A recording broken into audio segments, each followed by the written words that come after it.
All right, how is everyone doing? I'm Rich CELENZA. Thanks for tuning in to the Rich CELENZA Show. WTF are you talking about? So today, I'm going to really, I think, call this podcast, Quit Bitching About Your Parents.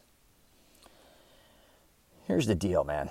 And if you know anything about my podcast, I'm very fortunate. I have both of my parents still alive, thank God. And I have a lot of family members that are still alive. That goes for even great uncles. They're my kids' great uncles. And my grandmother lived a very long life. A lot of my immigrant grandparents lived a long life. Let's put it that way. And I was fortunate on both sides of my family to spend tons of time with my cousins, aunts, uncles, and so on. And the one thing that's really always aggravated me more than anything, and I've had my beefs with my father, working for him for a majority of my life, beefs, you have beefs with your mom just because she's your mom. But I think for the most part, no matter what anyone says, your mom's your best friend. If you grew up in a normal household, and I know nobody lives a normal household, but I'm just saying. And I get it too, there's a lot of jag-off parents out there. There's a lot of horrific parents. Believe me when I tell you there's a lot of people that shouldn't be having kids, and I know that firsthand. I get it, right? I'm not talking about those assholes. I'm talking about a majority of the parents that helped raise you. And how I think a lot of times we disrespect them, we take advantage of them, or we just expect from them. And we bitch about them, right? And we all get on each other's nerves because I think a lot of times, especially as we get older, we have so much in common with them. I personally believe, because we were programmed by them. And as we get older, we get aggravated and they're aggravated. And we're just all kind of a lot of times aggravated towards similar things, I guess you could say.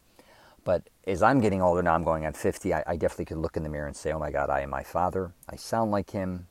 I think I look like both my mother and father. But back to people, I think, treating their parents like jagoffs. And I'm going to also get into a lot of times parents treating their kids like assholes, especially if they're kind of middle-aged and they have teenagers or maybe even in their early 20s.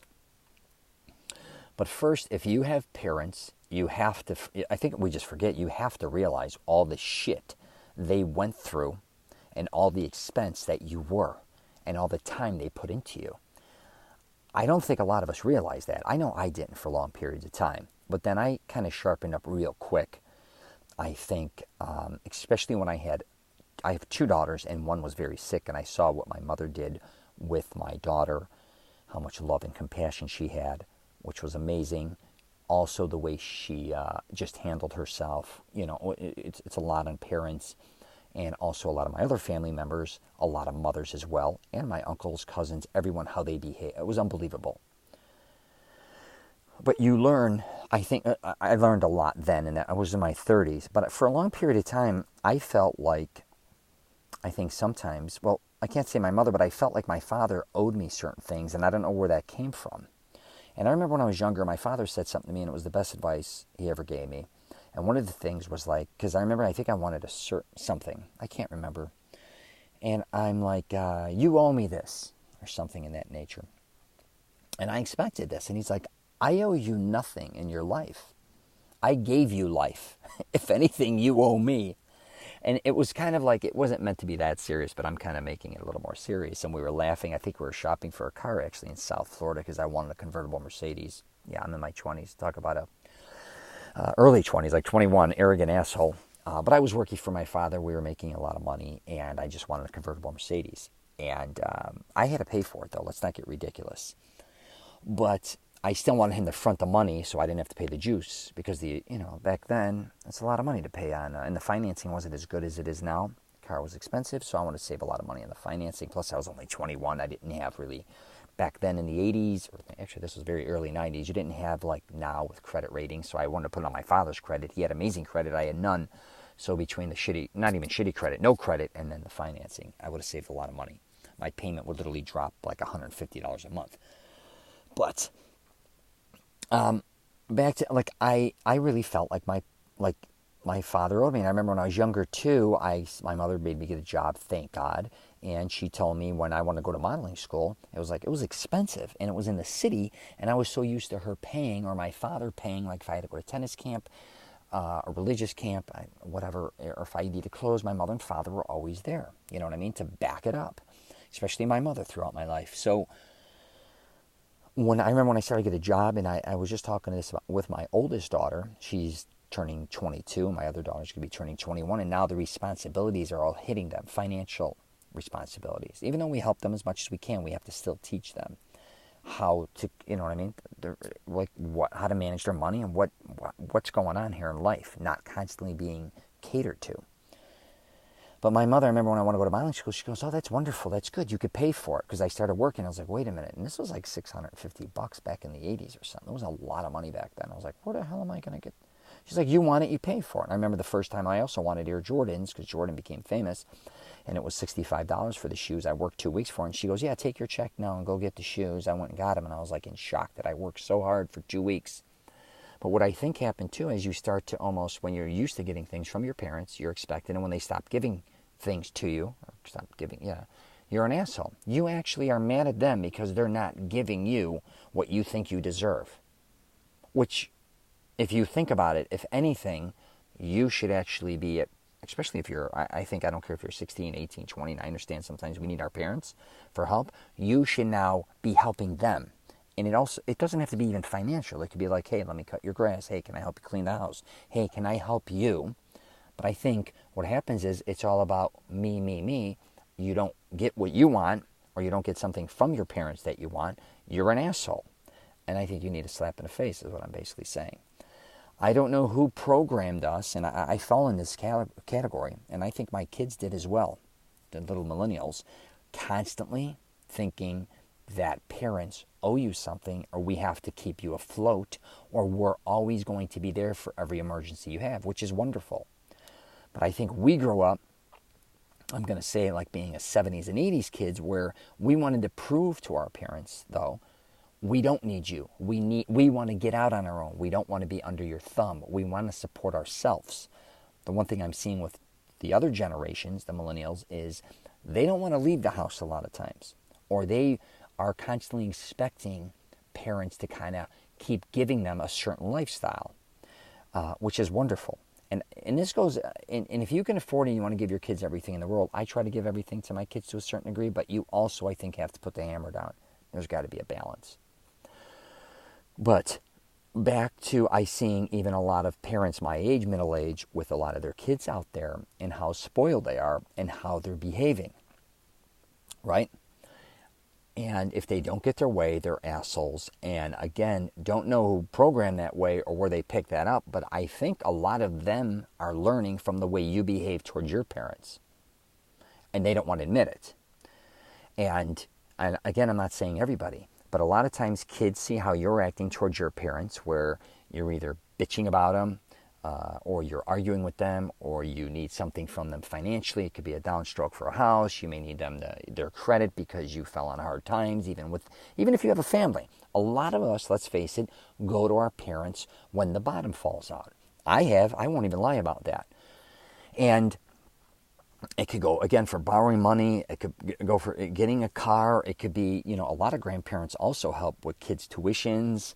Their grandchildren, they're giving them tons of things. It could be, I know tons of grandparents, like first day of school, they go with their grandchildren, buy them all the shit they need, from school products to school clothes, vacations, all these different types of things, which is wonderful, which is a great thing. Again, I don't think millennials or a lot of parents appreciate all the shit they do. I really don't. But here's the flip side, though, that I see too with parents, though, and this was something that I realized too over the years, is a lot of parents, though, look down upon their kids, and they don't want to admit it. A lot of parents think their kids are either stupid, or they can't get their shit together, or they just think that they had it harder than them and that they're kind of pussies. Or a lot of parents too, I think most parents want their kids to excel above them and be better than them and have more than them. But I also think there's a lot of parents out there that don't want that either. They either want to keep them on the same level or keep them where they're still above them, where they're still the one that's in control. regardless, and I'm not even talking money, I'm talking authoritative-wise. And I understand that, especially men. So I think a lot of parents have to, including myself sometimes, I have daughters, but we're kind of judging as parents our kids all the time. I call us the analyzers because we're always analyzing every move our kids make. And a lot of times we almost forget all the bullshit mistakes that we made when we were younger. Or we forgot on when we screwed up or did certain things on how our parents made us feel like pieces of shit, which I'm not good or bad. Sometimes it was definitely warranted. But we have to look and say, you hear a lot of people bum rapping millennials. Shitty behavior, this or that. And I look back and think, and this could be even my friends and even my, some older parents, grandparents and stuff. Parents, especially middle-aged parents, looking down at millennials, you were a fuck up like they were. It's just a different time and space. But I know for the most part, most of my friends, a lot of them were in trouble a lot of times. From drinking, partying, getting arrested, doing certain things. It could be cheating in school, on tests, lying, manipulating, doing all very similar things that our kids kind of do to us. We did the same thing to our parents. We just don't want to admit that. And I talk about this a lot of times with kids, and a lot of times they may or may not lie to us, my kids, let's say. But they're definitely not going to tell you what they don't want you to know, obviously. And you have to have common sense as a parent to understand that they're doing a lot of things that probably you wouldn't find acceptable maybe at certain times, but then again, you probably did them as well, right? And I understand we all want to make sure our kids are protected, but how a lot of times our kids learn is by, I call it the hammer coming down, and them either failing, I think that's where you learn the most about yourself, or something actually bad happening to them. And I don't mean bad where they're being physically abused or verbally abused. I'm saying if they get caught doing something that they shouldn't be doing, they truly pay the consequence, not where somebody gets them out of that situation.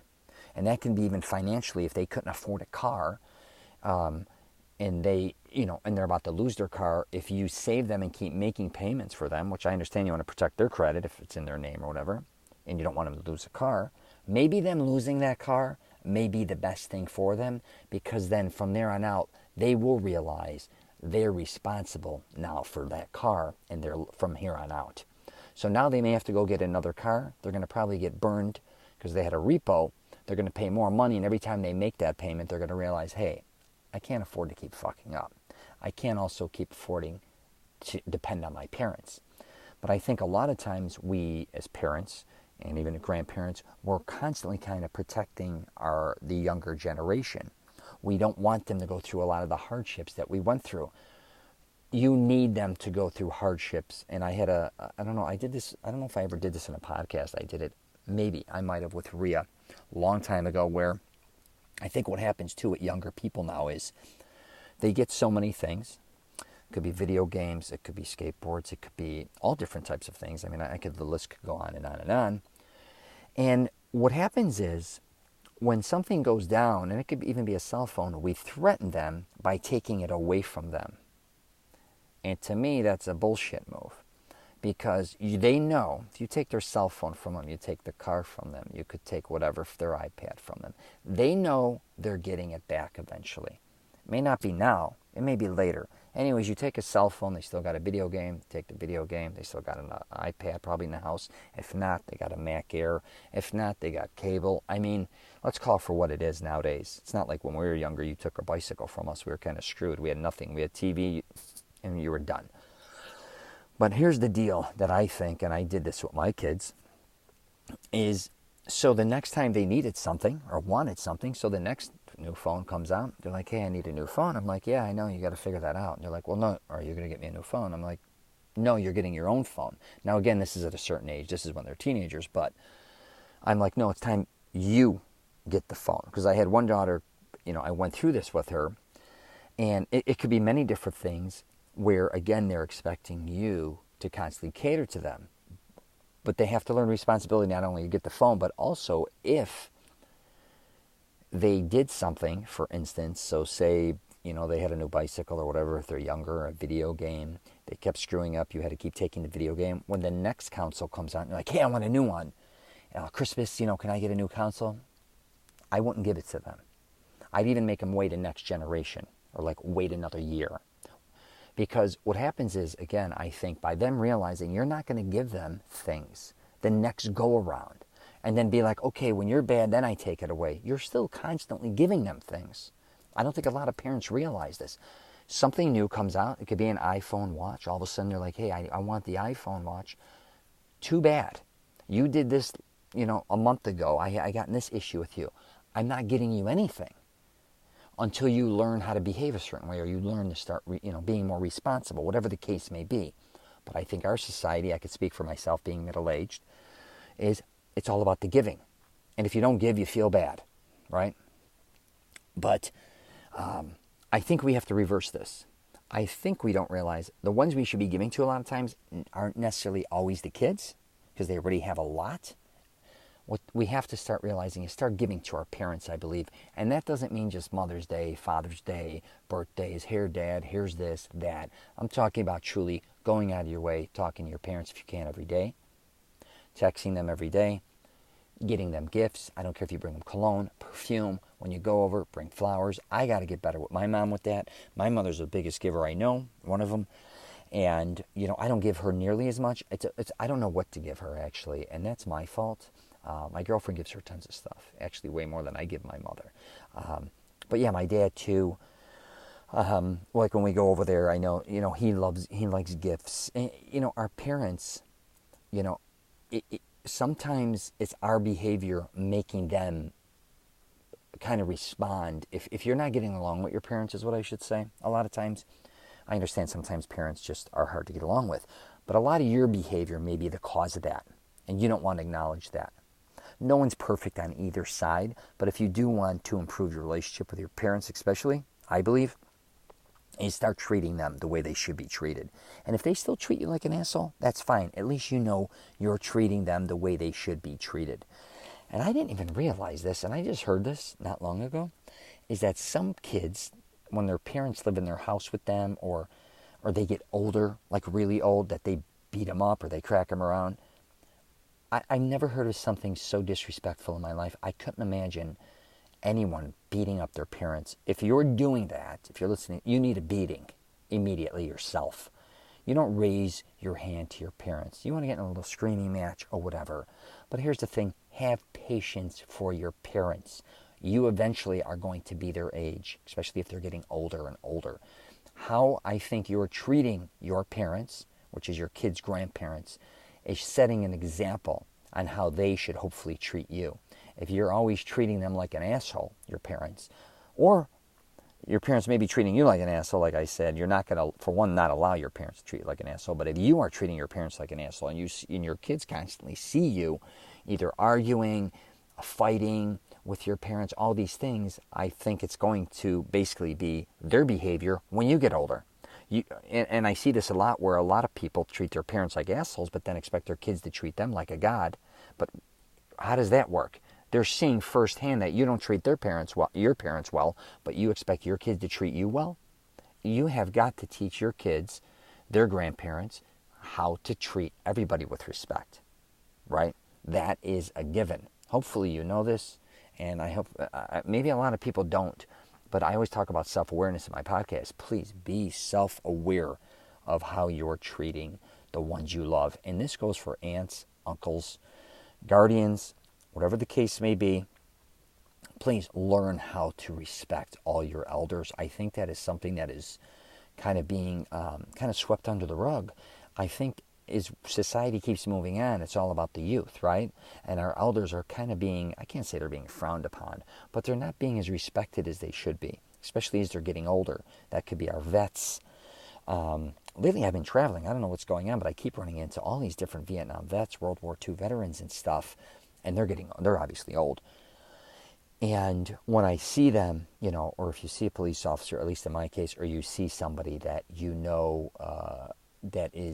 that should be respected, respect them, thank them. If you're standing next to them in Starbucks, buy them a cup of coffee. If I'm on an airplane and I know somebody's military or whatever the case may be, I'll buy them a drink. And if you can't afford to do that, I understand. Just have respect, please, for your elders and set that example. And that's it. I'm going to wrap it up there. If you get a chance, you can check out my website, richcelenza.com. I also have a YouTube page up. It's just Rich CELENZA again, and I'm on LinkedIn, Facebook, Twitter, and Instagram. So yeah, check that out as well. And please spend as much time with your parents as you can, or your elders. I'm going to a wedding this weekend, flying to Chicago, and I made it a point that I insisted that I sit with two of my great uncles. They're getting older. They've both been married well over 50 years. And I went to Italy with these two uncles. I love them very much. And I learned this on my other side of the family because all my uncles were older. And I used to travel with them to Florida a lot and all over the United States. And now they've all passed away. My father's the last one left out of all his siblings.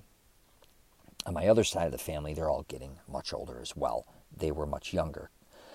But now they're getting much older, and I want to spend that time with them. I love them. I want to listen to their stories. And I'm telling you, I'm sure everybody who listens, if they're listening to my podcast, I think for the most part, we all lose people we love. There's no question about that. But now, me being around a massive family and me going at 50 years old, you go back and look at photos, and it's almost shocking how many people you lose in your life. The longer you live, it's, I talk about living long a lot of times in my podcasts because it's a blessing and a curse getting older. No matter, if you want to live to say 80, 85 years old, or I don't care if you want to live up to 100, there's going to be a lot of people that were obviously a lot older than you that you loved or that cared for you, and you're going to continuously keep losing them. And then eventually people are going to lose you. Just keep that in mind. But if you want to get older, try to take care of yourself so at least you're living the healthiest you can as you're getting older, right? And so just something to think about. All right. Take care, and if you're traveling, safe travels.